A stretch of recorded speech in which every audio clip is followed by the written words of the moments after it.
Fullmetal Alchemist Brotherhood has been getting a lot of buzz lately. So what exactly is it, and how does it differ from the first Fullmetal series? We caught up with Vic Mignogna and Maxey Whitehead to get some info.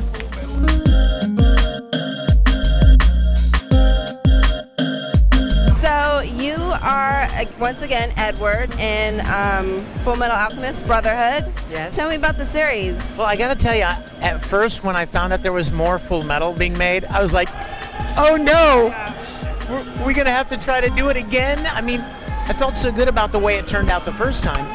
And you know, when you do something that you're really proud of and you feel like it all came together really well, and then you finish it, it's like that's something that you did that can never be taken away, and then suddenly you feel like you need to repeat it.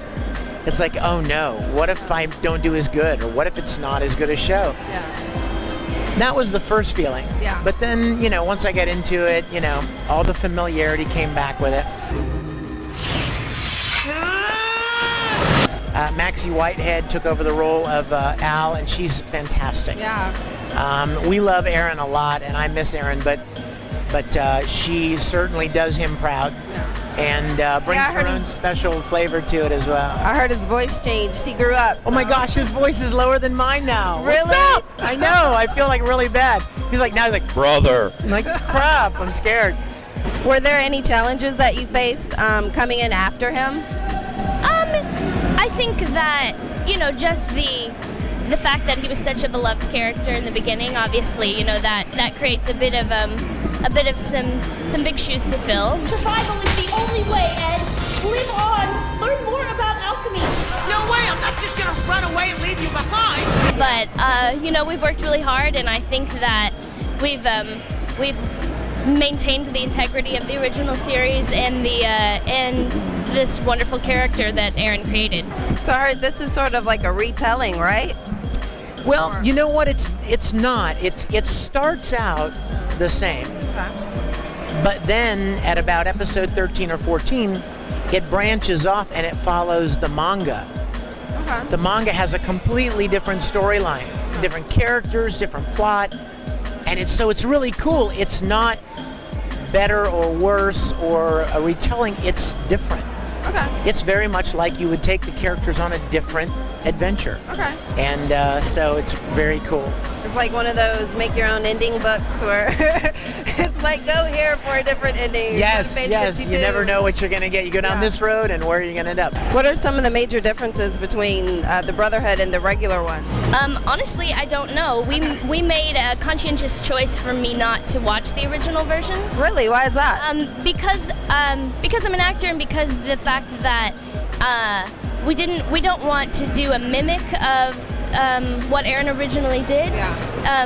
And I conveniently sound close enough to his voice that it's allowed me to create my own thing and just trust Mike McFarlane, our director, that it's close enough to the original voice that it works. So they didn't want you to be influenced in any way by what was done previously. Right.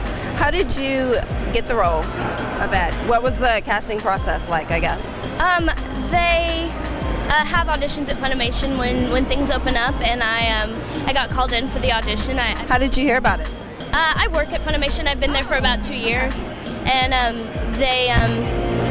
I play a lot of the young boy voices, and Mike called me in to read for Al, and I didn't know really anything about the show or what it was that I was getting myself into.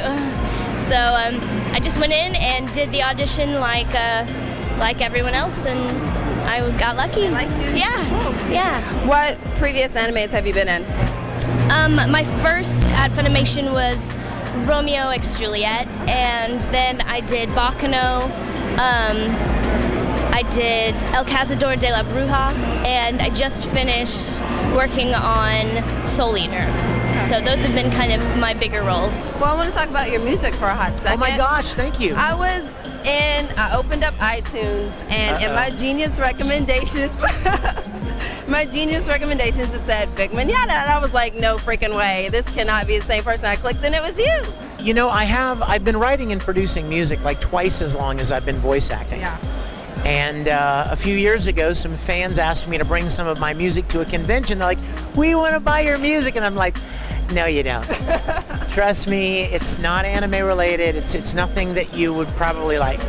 It's not like real fast J-rock, J-pop kind of stuff."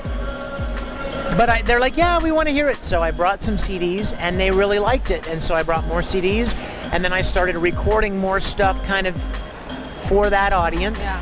And most recently, I mean, as in today, I released a brand new CD of all like up-tempo, high-energy, club mix kind of stuff, and just premiered it here at Katsucon. And it's also on iTunes as well. So now I have like 6 CDs on iTunes. Oh wow! What's the name of your latest CD? It's okay. It's a play. It's a play on words. Sorry. Okay. Okay. It's a play on words. It's a remix album. Okay.